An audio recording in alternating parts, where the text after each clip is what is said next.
끈적한 피, 막힌 혈관, 바로 여기서부터 시작됩니다. 무섭게도 이런 혈관 기름이 쌓이면 어느 날 갑자기 뇌로 가는 피줄이 막혀서 말이 어눌해지거나 한쪽 몸이 마비되는 일이 생깁니다.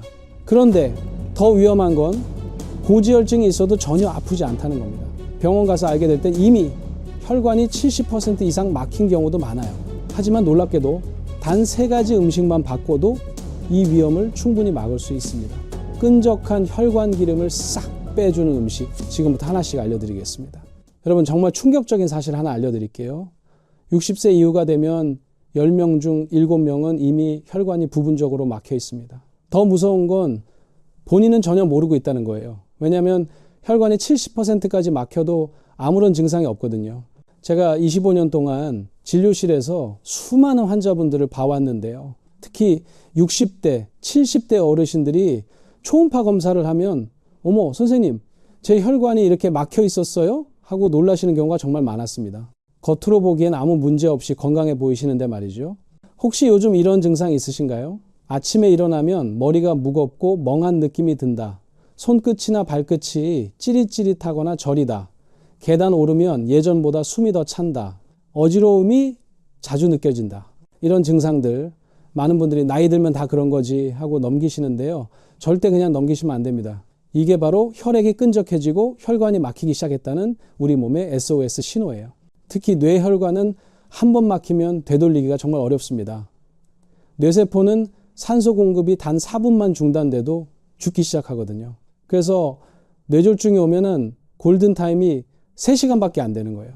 그런데 여기서 희망적인 소식이 있습니다. 지금부터라도 관리하시면 충분히 혈관을 되살릴 수 있어요. 제가 오늘 알려드릴 방법은 약보다 더 강력한 효과가 있습니다. 실제로 제 환자분들 중에서 이 방법으로 혈관 나이를 10년, 20년 젊게 만드신 분들이 많아요. 자, 그럼 우리 혈관이 왜 막히는지부터 정확히 알아야겠죠? 우리 몸의 혈관은 총 길이가 10만 킬로미터나 됩니다. 지구를 2바퀴 반이나 돌 수 있는 엄청난 길이에요. 이 긴 혈관을 통해서 심장이 펌프질을 해서 피를 온몸으로 보내는 거죠. 그런데 나이가 들면서 이 혈관에 문제가 생기기 시작합니다. 첫 번째 문제는 나쁜 지방이 혈관벽에 달라붙는 거예요. 우리가 기름진 음식을 먹으면 LDL이라고 하는 나쁜 콜레스테롤이 생기는데요. 이게 혈관벽에 조금씩 쌓이기 시작합니다. 처음엔 아주 얇게 눈에 보이지도 않을 정도로 살짝 붙어요. 그런데 시간이 지나면서 점점 두꺼워집니다. 마치 하수구에 기름때가 끼는 것처럼요. 집에서 설거지하다가 하수구가 막힌 경험 있으시죠? 혈관도 똑같아요. 기름때가 조금씩 쌓이다가 어느 순간 꽉 막혀버리는 거예요. 두 번째 문제는 이렇게 좁아진 혈관에 혈전이 생기는 거예요. 혈전이 뭐냐면 쉽게 말해서 피떡이에요. 이 피떡이 혈관을 타고 돌아다니다가 좁은 곳에서 딱 걸리면 그 순간 혈관이 완전히 막혀버립니다.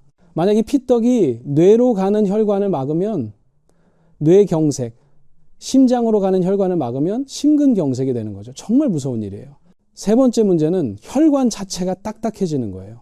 원래 혈관은 고무호스처럼 탄력이 있어야 해요. 심장이 펌프질할 때 늘어났다 줄어들었다 하면서 피를 잘 보내줘야 하거든요.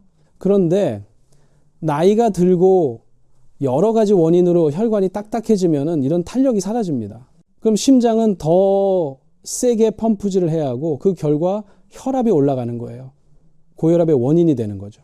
자, 이제 해결책을 알려드릴게요. 해결의 핵심은 3가지입니다. 첫째, 혈액을 맑게 만들어야 됩니다. 끈적끈적한 피를 막고 깨끗하게 만들어야 해요. 둘째, 혈관을 유연하게 해야 합니다. 딱딱해진 혈관을 다시 말랑말랑하게 만들어야 해요. 셋째, 손상된 혈관벽을 보호하고 코팅해줘야 합니다. 이미 상처난 혈관을 치료해줘야 해요.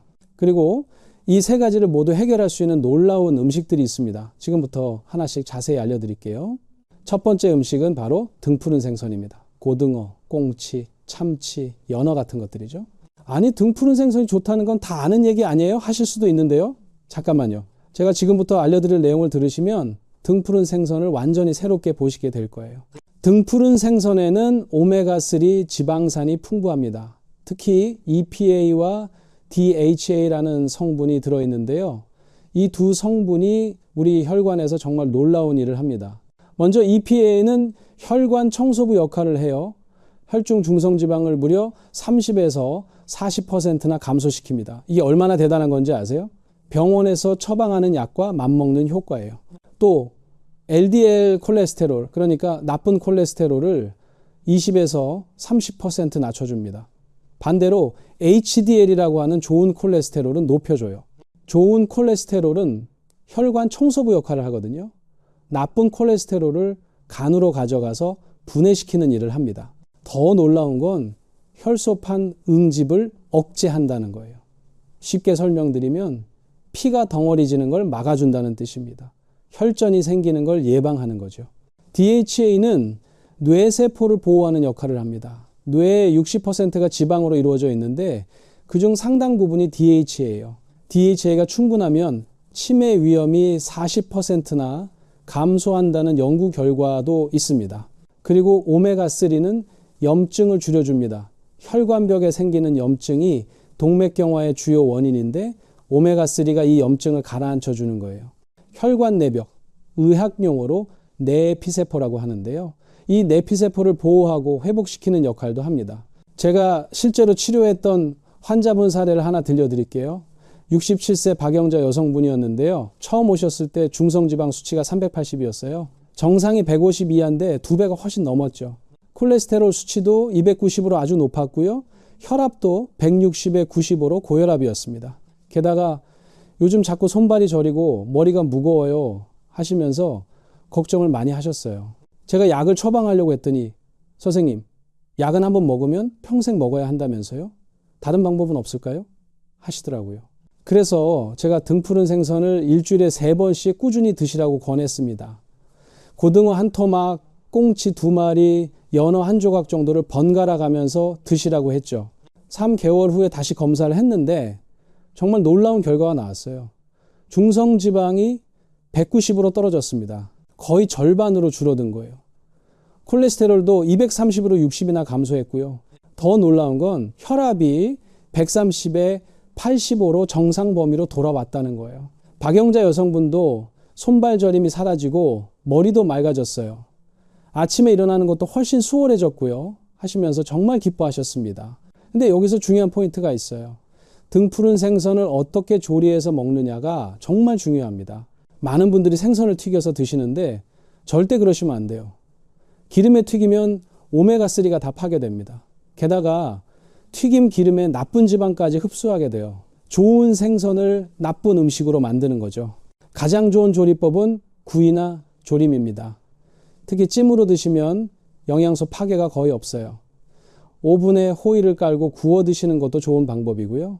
또 하나 꿀팁을 드리자면 고등어를 드실 때 마늘이나 물을 함께 드세요. 마늘에는 알리신이라는 성분이 있는데 이게 오메가3의 흡수율을 높여줍니다. 무에는 비타민C가 풍부하고 소화 요소가 많아서 고등어의 영양분이 우리 몸에 더 잘 흡수되도록 도와줘요. 레몬즙을 살짝 뿌려 드시는 것도 아주 좋습니다. 비타민C가 보충되고 비린맛도 잡아주니까 일석이조죠. 생선 비린내 때문에 못 드시는 분들은 꼭 이 방법을 써보세요. 견과류와 함께 드시는 것도 추천합니다.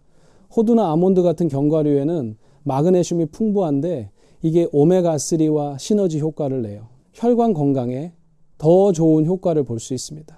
그런데 주의하실 점도 있어요. 등푸른 생선은 일주일에 2-3번 정도가 적당합니다. 너무 많이 드시면 수은 같은 중금속이 축적될 수 있거든요. 특히 임산부나 어린이는 주의하셔야 해요. 또 통풍이 있으신 분들도 조심하셔야 됩니다. 등푸른 생선에는 퓨린이라는 성분이 있어서 요산 수치를 높일 수 있거든요. 통풍이 있으시면 일주일에 1번 정도만 드시는 게 좋습니다. 자, 이제 두 번째 음식으로 넘어갈게요. 바로 양파입니다. 양파라고 하니까 에이, 양파야 매일 먹는 거 아니에요? 하실 수도 있는데요. 잠깐만요. 제가 지금부터 알려드릴 양파의 놀라운 효능을 들으시면 양파를 완전히 다르게 보시게 될 거예요. 양파에는 퀘르세틴이라는 강력한 항산화 성분이 들어 있습니다. 이 퀘르세틴이 우리 혈관에서 정말 놀라운 일을 해요. 첫째, 혈액 내 콜레스테롤이 산화되는 걸 막아줍니다. 콜레스테롤이 산화되면 어떻게 될까요? 끈적끈적해져서 혈관벽에 더 잘 달라붙게 됩니다. 마치 녹슨못이 더 잘 박히는 것처럼요. 그런데 퀘르세틴이 이 산화를 막아주는 거예요. 둘째, 혈압을 낮춰줍니다. 퀘르세틴은 혈관을 확장시키는 작용을 해요. 좁아진 혈관을 넓혀주니까 혈압이 자연스럽게 내려가는 거죠.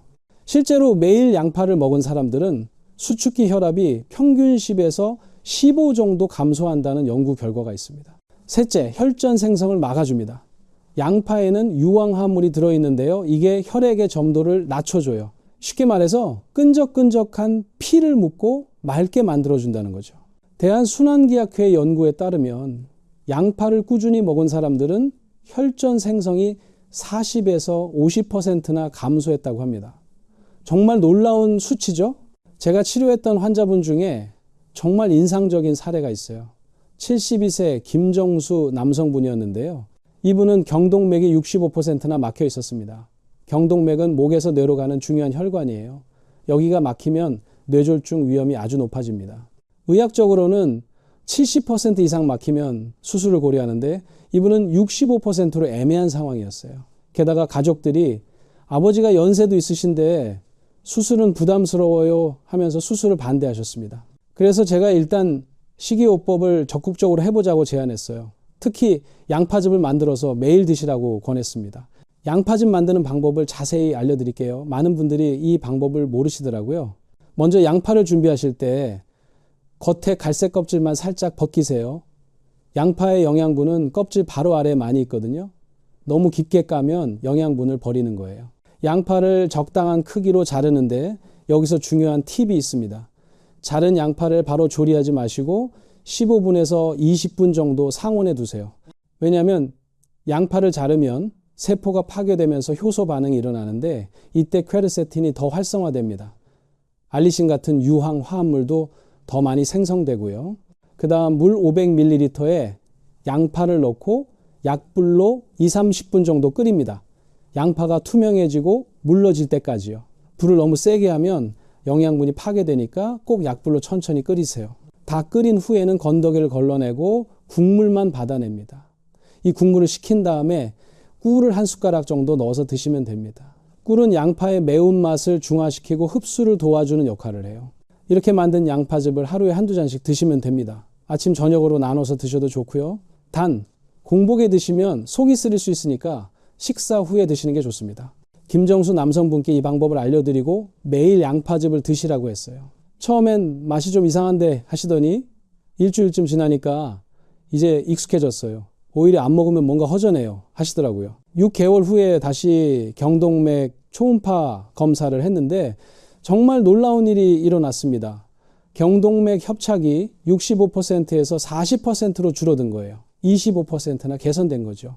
의학 교과서에는 한번 막힌 혈관은 잘 회복되지 않는다고 나와 있는데 이렇게 극적으로 개선된 건 정말 드문 경우였습니다. 저도 깜짝 놀랐고 다른 의료진들도 이게 가능한 일인가요? 하면서 놀라워했어요. 김정수 남성분도 머리가 맑아지고 어지러움도 사라졌어요. 예전엔 계단 오르면 숨이 찼는데 이제는 전혀 힘들지 않아요 하시면서 정말 기뻐하셨습니다. 양파를 먹는 또 다른 좋은 방법은 볶아서 드시는 거예요.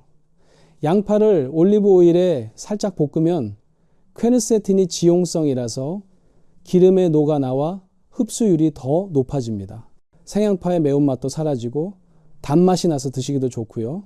양파를 구워 드시는 것도 좋은 방법입니다. 오븐에 통양파를 넣고 구우면 양파의 단맛이 극대화되고 영양분도 잘 보존됩니다. 구운 양파는 그냥 드셔도 맛있고 샐러드에 넣어 드셔도 좋아요. 하지만 주의하실 점도 있습니다.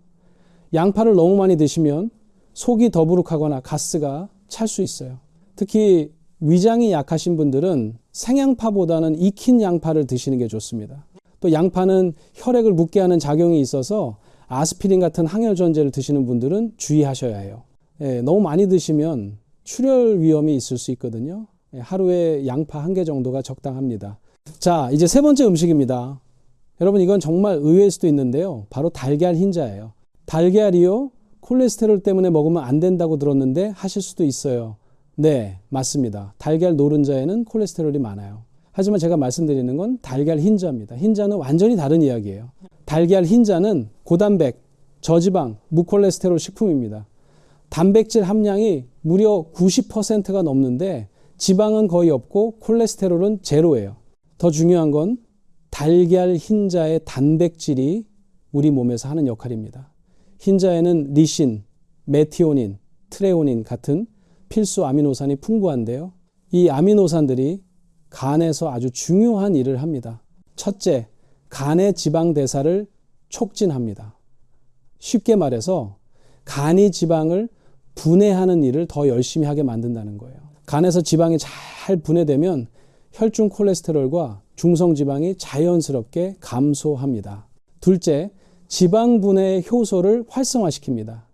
우리 몸에는 지방을 분해하는 효소들이 있는데 달걀 흰자의 아미노산이 이 효소들을 더 활발하게 만들어줘요. 셋째, 혈관벽을 보호하는 단백질 합성을 도와줍니다. 손상된 혈관벽을 복구하고 새로운 보호막을 만드는 데 필요한 재료가 되는 거죠. 미국 심장학회 연구에 따르면 달걀 흰자를 꾸준히 먹은 사람들은 LDL 콜레스테롤이 평균 15에서 20% 감소했고 HDL 콜레스테롤은 10% 증가했다고 합니다. 제가 치료했던 환자분 사례를 들려드릴게요. 63세 이미경 여성분이었는데요.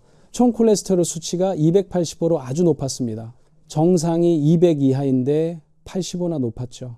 특히 LDL 콜레스테롤이 190으로 위험 수준이었어요. 제가 스타틴이라는 콜레스테롤 약을 처방하려고 했더니 선생님, 저는 약은 정말 먹기 싫어요. 친구가 그 약 먹고 근육통이 심해서 고생했거든요. 하시더라고요. 그래서 제가 식이요법을 먼저 해보자고 제안했습니다. 매일 아침 삶은 달걀 흰자 2개씩 드시라고 권했어요. 처음엔 흰자만 먹으면 맛도 없고 퍽퍽한데 어떻게 먹어요?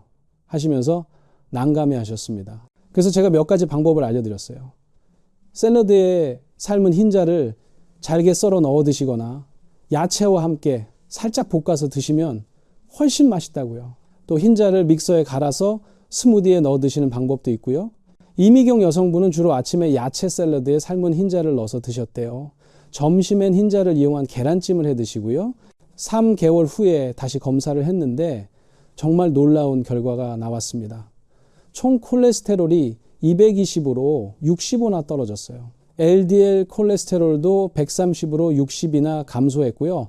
더 놀라운 건 HDL, 즉 좋은 콜레스테롤이 45에서 50으로 증가했다는 거예요. 이미경 여성분도 몸이 한결 가벼워지고 피로감도 많이 줄었어요. 계단 오를 때도 숨이 덜 차요 하시면서 정말 만족해 하셨습니다. 달걀 흰자를 드실 때 주의할 점이 있어요. 절대 기름에 굽지 마세요. 기름을 사용하면 애써 콜레스테롤을 피한 의미가 없어집니다. 삶거나 찌는 게 가장 좋아요. 또 하루에 흰자 2-3개 정도가 적당합니다. 너무 많이 드시면 단백질 과다가 될 수 있어요. 신장에 무리를 줄 수 있거든요. 그런데 많은 분들이 흰자만 먹으면 노른자는 버려야 하나요? 하고 물어보시는데요. 노른자를 완전히 버릴 필요는 없어요. 일주일에 2-3개 정도는 노른자까지 드셔도 괜찮습니다. 노른자에도 비타민과 미네랄이 풍부하거든요. 자, 지금까지 혈관을 살리는 3가지 음식을 알려드렸는데요. 이 음식들을 먹는다고 해서 다른 나쁜 음식을 계속 먹으면 아무 소용이 없겠죠? 이제부터는 정말 중요한 내용입니다. 혈관을 망치는 최악의 음식들, 이것들은 정말 끊으셔야 해요. 첫 번째는 트랜스 지방입니다. 트랜스 지방이 뭔지 아시나요? 액체 기름을 고체로 만들기 위해 수소를 첨가한 인공지방이에요. 자연에는 거의 없는 최악의 지방입니다. 트랜스 지방이 많이 들어있는 음식은 뭐가 있을까요? 과자, 도넛, 쿠키, 케이크, 마가린, 쇼트닝을 사용한 빵들이에요. 특히 바삭바삭한 과자류에는 거의 다 들어있다고 보시면 됩니다. 트랜스 지방은 LDL 콜레스테롤을 올리고 HDL 콜레스테롤을 낮춰요. 이중으로 나쁜 작용을 하는 거죠. 게다가 혈관벽에 염증을 일으켜서 동맥경화를 촉진시킵니다. 세계보건기구에서는 트랜스 지방을 하루 2g 이하로 제한하라고 권고하는데요. 도넛 1개에 트랜스 지방이 3에서 5g 들어있어요. 1개만 먹어도 하루 권장량을 훌쩍 넘는 거죠. 두 번째는 포화지방입니다. 포화지방은 상온에서 고체 상태인 지방이에요. 삼겹살의 하얀 비계 부분, 소고기의 마블링 부분이 바로 포화지방입니다. 포화지방이 많은 음식은 뭐가 있을까요? 삼겹살, 갈비, 베이컨, 소시지, 햄, 치즈, 버터, 생크림, 아이스크림 등이에요. 튀긴 음식도 포화지방이 많고요. 포화지방이 왜 나쁜지 아세요? 상온에서 고체라는 건 우리 체온이 36도에서도 끈적끈적한 상태란 뜻이에요. 이런 끈적한 지방이 혈관을 떠다니면서 혈관벽에 달라붙는 거죠. 제가 환자분들께 자주 하는 비유가 있어요. 하수구에 기름을 부으면 어떻게 될까요? 처음엔 괜찮은 것 같아도 시간이 지나면 굳어서 하수구를 막아버리죠. 우리 혈관도 똑같습니다 라고요. 세 번째는 과도한 나트륨입니다.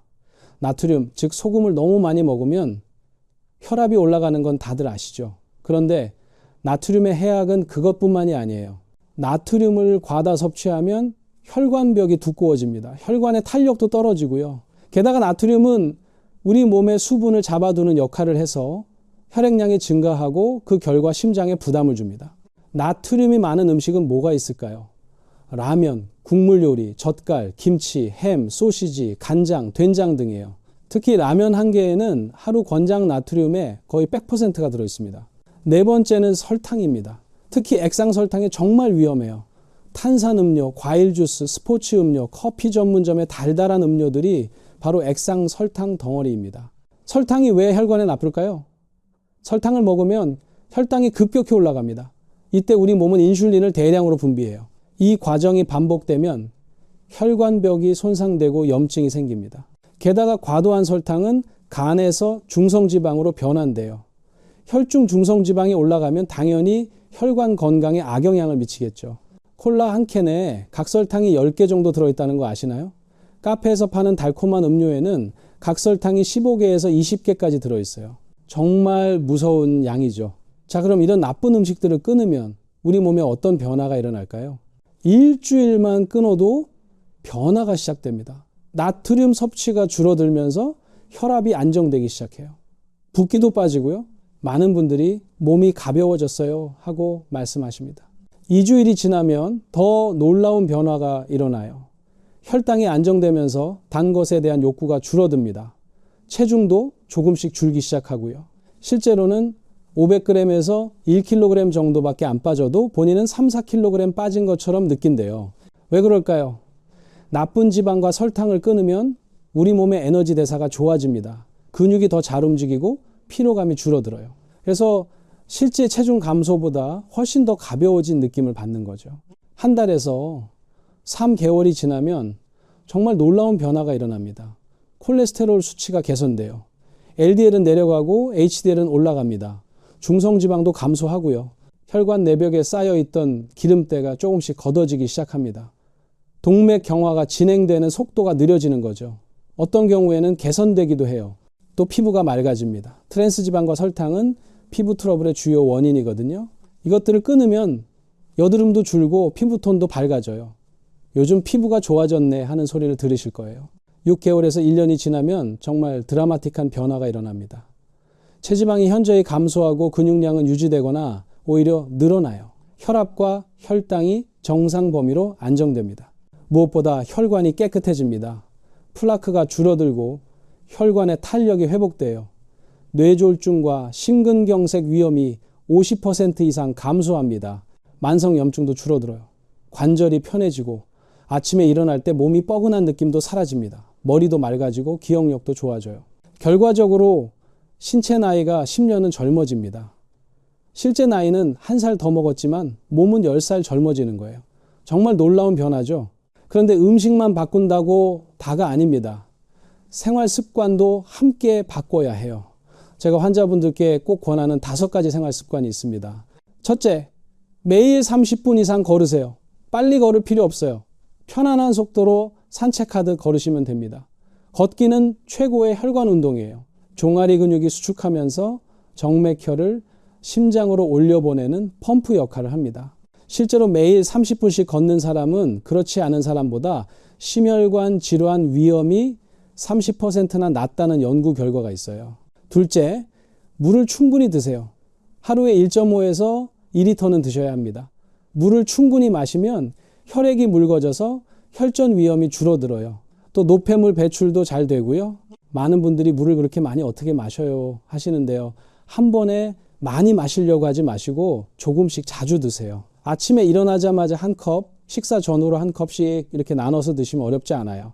셋째, 목과 어깨 스트레칭을 자주 하세요. 목에는 뇌로 가는 중요한 혈관들이 지나갑니다. 목과 어깨 근육이 굳어 있으면 혈관을 압박해서 뇌혈류가 나빠져요. 간단한 스트레칭 방법을 알려드릴게요. 목을 좌우로 천천히 돌리기, 어깨 올렸다 내리기, 목 뒤로 깍지 끼고 앞으로 당기기 등을 수시로 해주세요. 한 번에 5분 정도면 충분합니다. 넷째, 스트레스를 관리하세요. 스트레스를 받으면 코르티솔이라는 호르몬이 분비되는데요. 이 호르몬이 혈당을 올리고 혈압을 높입니다. 또 혈관을 수축시켜서 혈류를 나쁘게 만들어요. 스트레스 관리 방법은 사람마다 다르지만 제가 추천하는 건 심호흡과 명상이에요. 하루에 5분만이라도 조용히 앉아서 깊게 숨을 쉬면서 마음을 비워보세요. 정말 큰 도움이 됩니다. 다섯째, 충분히 주무세요. 수면 중에 우리 몸은 손상된 혈관을 복구합니다. 성장 호르몬이 분비되면서 혈관벽을 재생시키는 거죠. 하루에 7에서 8시간은 꼭 주무셔야 해요. 특히 밤 10시에서 새벽 2시 사이는 성장 호르몬이 가장 많이 분비되는 시간이에요. 이 시간에는 꼭 잠자리에 드시는 게 좋습니다. 자, 이제 정말 중요한 내용입니다. 다음과 같은 증상이 나타나면 즉시 병원에 가셔야 해요. 이건 생명과 직결된 문제니까 절대 가볍게 넘기시면 안 됩니다. 첫째, 갑작스러운 한쪽 팔다리 마비. 갑자기 한쪽 팔이나 다리에 힘이 빠지고 움직이기 어렵다면 뇌졸중을 의심해야 합니다. 둘째, 말이 어눌해지거나 발음이 안 되는 경우, 평소와 달리 말이 꼬이거나 생각한 대로 말이 안 나온다면 위험 신호예요. 셋째, 얼굴이 한쪽으로 돌아가는 경우, 웃을 때 입이 한쪽으로 쏠리거나 눈이 제대로 감기지 않는다면 즉시 병원에 가야 합니다. 넷째, 갑작스럽고 심한 두통, 평생 경험해보지 못한 정도의 극심한 두통이 갑자기 시작된다면 뇌출혈을 의심해야 해요. 다섯째, 시야 장애나 복시, 갑자기 한쪽 눈이 안 보이거나 물체가 2개로 보인다면 뇌혈관 문제일 가능성이 높습니다. 여섯째, 심한 어지러움과 구토, 빙빙 도는 듯한 어지러움과 함께 구토가 동반된다면 뇌관 쪽 문제일 수 있어요. 병원에 도착해서도 검사하고 치료 준비하는 시간이 필요하니까 증상이 나타나면 즉시 119를 부르세요. 구급차를 타고 가면 이동 중에도 응급처치를 받을 수 있고 병원 도착 전에 미리 연락이 가서 즉시 치료를 시작할 수 있습니다. 제가 응급실에서 일할 때 정말 안타까운 경우를 많이 봤어요. 새벽에 증상이 나타났는데 아침까지 기다렸다가 병원 가자 해서 치료 시기를 놓친 분들, 병원비가 아까워서 참다가 돌이킬 수 없게 된 분들. 시간이 지날수록 뇌세포는 계속 죽어갑니다. 5분마다 생존율이 3.5%씩 떨어져요. 1분이라도 빨리 치료받으면 그만큼 후유증이 줄어듭니다. 자, 마지막으로 제가 특별히 준비한 운동을 알려드릴게요. 이 운동은 뇌의 혈류를 개선하는 데 정말 효과적이에요. 매일 아침 저녁으로 5분씩만 하시면 됩니다. 첫 번째, 어깨 돌리기입니다. 양팔을 옆으로 쭉 펴고 천천히 크게 원을 그리며 돌려주세요. 앞으로 10번, 뒤로 10번. 어깨와 등 근육이 풀리면서 혈액순환이 좋아집니다. 두 번째, 승모근 스트레칭입니다. 승모근은 목과 어깨를 연결하는 큰 근육이에요. 양쪽 어깨를 귀까지 올렸다가 천천히 내려주세요. 이걸 10번 반복합니다. 목으로 가는 혈관이 이완되면서 뇌혈류가 개선돼요. 세 번째, 목 돌리기입니다. 목을 좌우로 천천히 90도씩 돌려주세요. 한쪽이 잘 안 돌아간다면 그쪽을 더 집중해서 풀어주시고요. 각 방향으로 10번씩 해주세요. 네 번째, 캣카우 운동입니다. 네 발로 엎드린 자세에서 고양이처럼 등을 둥글게 말았다가 소처럼 허리를 아래로 내리면서 가슴을 펴주세요. 이 동작을 10번 반복하면 척추와 목 주변 혈관이 이완됩니다. 다섯 번째, 심호흡입니다. 편안하게 앉거나 누워서 코로 천천히 깊게 들이마시고 입으로 천천히 내쉬세요. 5번 정도 반복하면 신선한 산소가 뇌로 충분히 공급됩니다. 이 운동들을 꾸준히 하시면 정말 놀라운 변화를 경험하실 거예요. 머리가 맑아지고 어지러움이 줄어들고 집중력도 좋아집니다. 자, 오늘 제가 알려드린 내용을 정리해 드릴게요. 혈관을 살리는 3가지 음식. 등푸른 생선으로 혈관을 청소하고 양파로 피를 맑게 하고 달걀 흰자로 콜레스테롤을 관리하세요. 혈관을 망치는 음식은 반드시 끊으세요. 트랜스지방, 포화지방, 과도한 나트륨과 설탕. 이것들이 혈관의 적입니다. 생활 습관도 함께 바꾸세요. 매일 걷기, 충분한 수분 섭취, 스트레칭, 스트레스 관리, 충분한 수면. 이 5가지만 지켜도 혈관이 10년은 젊어집니다. 위험 신호를 놓치지 마세요. 마비, 언어장애, 시야장애, 극심한 두통이 나타나면 즉시 119를 부르세요. 여러분, 지금 이 순간도 우리 혈관은 묵묵히 일하고 있습니다. 심장에서 나온 피를 온몸 구석구석까지 배달하고 산소와 영양분을 공급하고 노폐물을 치워주고 있어요. 이렇게 열심히 일하는 혈관을 위해 우리가 해줄 수 있는 일이 있다면 그건 바로 오늘 제가 알려드린 방법들을 실천하는 거예요. 나이가 들어서 이제 늦었어 하고 포기하지 마세요. 지금 시작해도 충분합니다. 우리 몸은 놀라운 회복력을 가지고 있어요. 제대로 된 음식을 먹고 생활 습관을 바꾸면 혈관도 다시 젊어질 수 있습니다. 매일의 작은 실천이 모여서 큰 변화를 만듭니다. 오늘 저녁부터 등푸른 생선 한 토막, 내일 아침엔 양파즙 한 잔, 달걀 흰자로 만든 요리 하나, 이렇게 하나씩 시작해 보세요. 여러분의 혈관이 깨끗해지고 피가 맑아지고 뇌가 맑아지는 그날까지 꾸준히 실천하시길 바랍니다. 건강한 혈관으로 행복한 100세 시대를 맞이하시길 진심으로 응원합니다. 감사합니다.